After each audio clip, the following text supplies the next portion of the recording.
Pemirsa, rawan terpapar COVID-19 karena rutinitas hariannya, petugas penanganan prasarana dan sarana umum PPSU di Kecamatan Makassar, Jakarta Timur menjalani rapid dan swab test. Sementara di Depok, Jawa Barat, pemerintah kota terus mensosialisasikan aturan penerapan sanksi bagi warga yang tidak memakai masker saat di luar rumah.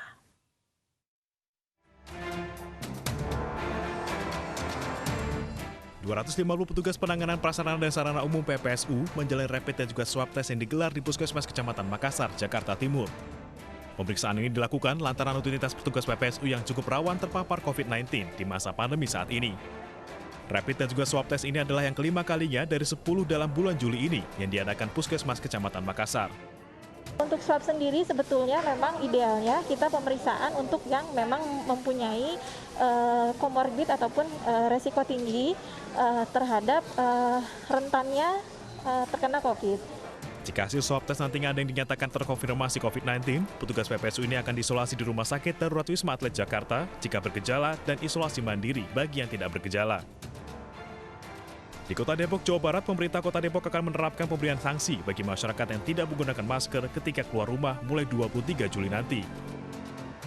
Sebelum resmi berlaku, pemerintah kota terus mensosialisasikan aturan baru tersebut dan mengkampanyekan pentingnya menggunakan masker di tengah pandemi COVID-19, khususnya Kota Depok yang sudah tembus angka 1.000 kasus positif. Bagi mereka yang tidak menggunakan masker di Kota Depok saat di luar rumah, akan disanksi sebesar Rp50.000 hingga Rp250.000 serta sanksi sosial. Tim Liputan iNews melaporkan. Pemerintah bubarkan gugus tugas percepatan penanganan COVID-19. Sebagai gantinya, pemerintah membentuk Komite Penanganan Bidang Ekonomi dan Kesehatan.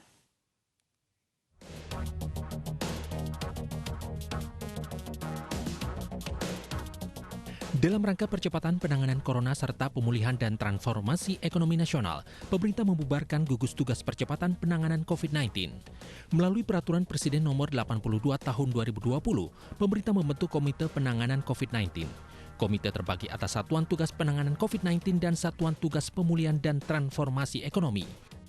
Ketua Pelaksana Komite Penanganan COVID-19 dijabat Menteri BUMN Erick Thohir, sementara Kepala Satuan Tugas tetap dijabat Kepala BNPB Doni Monardo. Yang kedua, semua kewenangan Pak Doni sebagai gugus tugas yang kemudian beralih menjadi satuan tugas tidak ada yang berkurang sama sekali.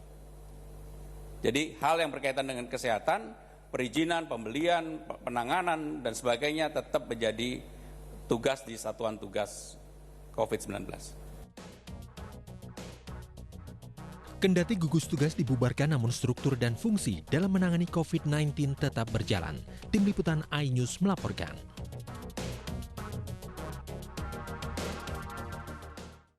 Merawat pasien positif COVID-19 bukanlah pekerjaan yang mudah. Tenaga medis harus memiliki kualitas fisik yang prima supaya tidak mudah tertular virus saat melakukan pekerjaannya.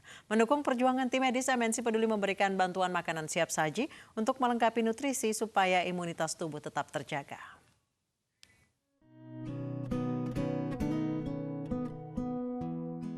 Angka terkonfirmasi positif corona di Indonesia telah menembus 1.000 orang setiap hari. Kondisi ini membuat petugas medis harus bekerja ekstra keras untuk melaksanakan tugasnya. Perlu kualitas fisik prima untuk melayani pasien di tengah pandemi COVID-19 yang masih belum berakhir. Mendukung tugas tenaga medis, MNC Peduli bersama PT Produser Pangan Asia menyalurkan bantuan ratusan paket makan siang ke Rumah Sakit Umum Daerah Pademangan, Jakarta Utara. Makanan siap saji ini dibeli dari pelaku UMKM dengan menggunakan dana sumbangan masyarakat melalui rekening MNC Peduli.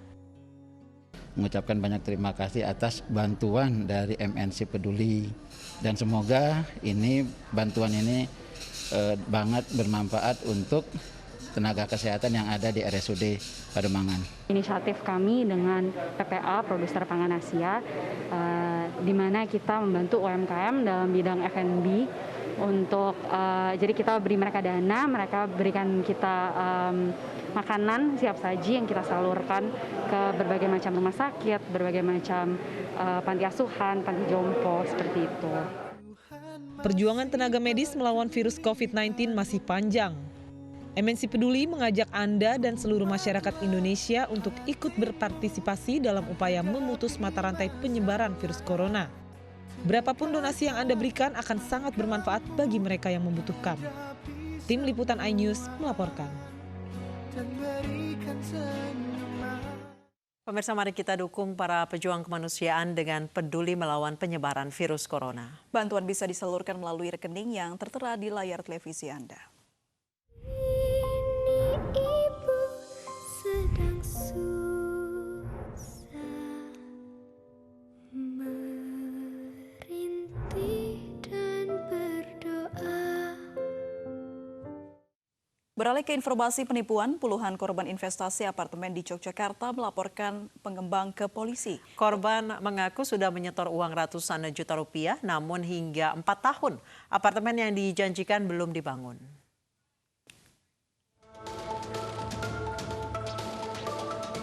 Satu persatu warga korban penipuan investasi apartemen berdatangan di Mapolda Daerah Istimewa Yogyakarta. Mereka datang melaporkan pengembangan apartemen PT Malioboro Ensu Sejahtera yang dituding menipu karena apartemen yang dijanjikan 4 tahun lalu hingga kini belum dibangun. Puluhan warga ini mengaku sudah melunasi uang pembelian apartemen senilai 250 juta untuk 1 unit apartemen. Pelunasan pembelian apartemen sudah berlangsung tahun 2016. Ya dijanjikan 1 tahun selesai, sekarang sudah 5 tahun. Saya juga belum tahu kapan selesainya. Dan apartemen tersebut sampai hari ini masih dongkrok. Dia kalau ditanyai selalu menjawab akhir tahun selesai, akhir tahun selesai. Sampai tahunnya sudah habis ke-4 kali juga belum selesai-selesai. Tapi bangunan itu ada, Pak? Bangunan ada, sudah jadi 80% tapi mangkrak. Hingga kini sudah 140 orang yang membeli apartemen tersebut. Mereka berharap uang yang sudah disetor dikembalikan karena tidak ada kejelasan apartemen yang dijanjikan. Dari Sleman, Yogyakarta, Heru Trijoko, iNews melaporkan.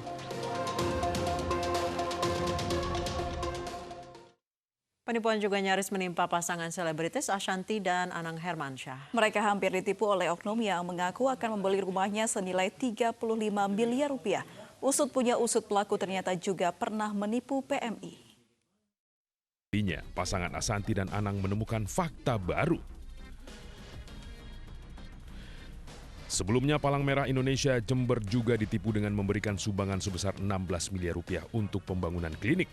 Kali ini, pasangan penipu yang berinisial SL dan RHN mengaku warga Jakarta dan memiliki perusahaan pertambangan di Papua dan di Jember. Bahkan, proses seremonial dilakukan di Pendopo, Kabupaten Jember yang disaksikan langsung oleh Ketua PMI Provinsi Jawa Timur, Bupati Jember, dan Ketua PMI Jember. Namun ujung-ujungnya bantuan tersebut tak pernah diterima PMI Jember. Nah, dari waktu dan tanggal yang dijanjikan sampai hari ini, tidak ada lagi realisasi dan tidak ada lagi komunikasi dari orang tersebut. Sehingga PMI Jember sampai saat ini tidak pernah menerima bantuan itu. Karena tidak dirugikan dalam bentuk materi, kasus ini tidak dilaporkan ke polisi. Sementara itu kemarin ratusan orang kembali menjadi korban dugaan investasi bodong. Perwakilan korban diperiksa di Polda Metro Jaya dalam kasus dugaan investasi bodong oleh grup Vikasa dengan total kerugian hampir 160 miliar rupiah. Uang kami sudah habis, Pak. Tolong, Pak. Tolong kami, Pak. Tolong kami, Pak. Lapor Pak Kapolri, Pak.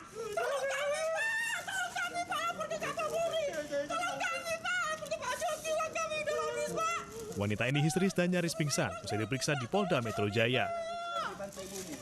Saya seorang janda, Pak. Tolong kami, Pak. Tak hanya satu orang, ada ratusan orang yang diduga menjadi korban investasi bodong grup Vikasa dengan total kerugian hampir 160 miliar rupiah.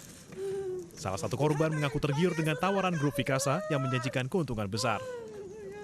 Kejanggalannya sih di Januari ini, akhir Januari saya dapat surat. Memang saya baru lihatnya di tanggal 3 Februari karena waktu itu saya lagi di Jakarta. Dari OJK memberikan surat bahwa ini tidak boleh menjualan promissory note ini. Nah, dari situ saya sudah mulai janggal, saya sudah mulai curiga.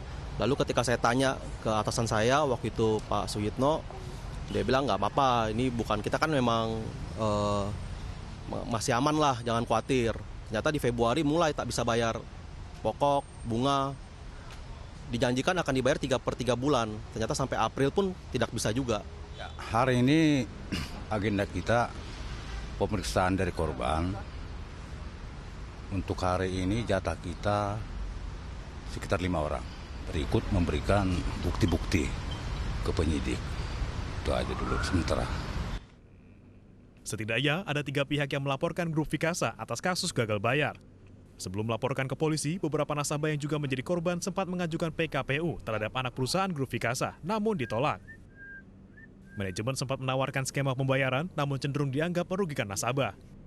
Kasus gagal bayar grup Vikasa bermula dari iming-iming investasi dengan bunga tinggi, mulai 9 hingga 12% per tahun. Dari Jakarta, tim liputan iNews melaporkan. Badan Pemeriksa Keuangan temukan 5 kementerian dan lembaga yang menggunakan rekening pribadi dalam pengelolaan uang negara. Selengkapnya usai jeda berikut, tetaplah bersama kami di iNews Sore.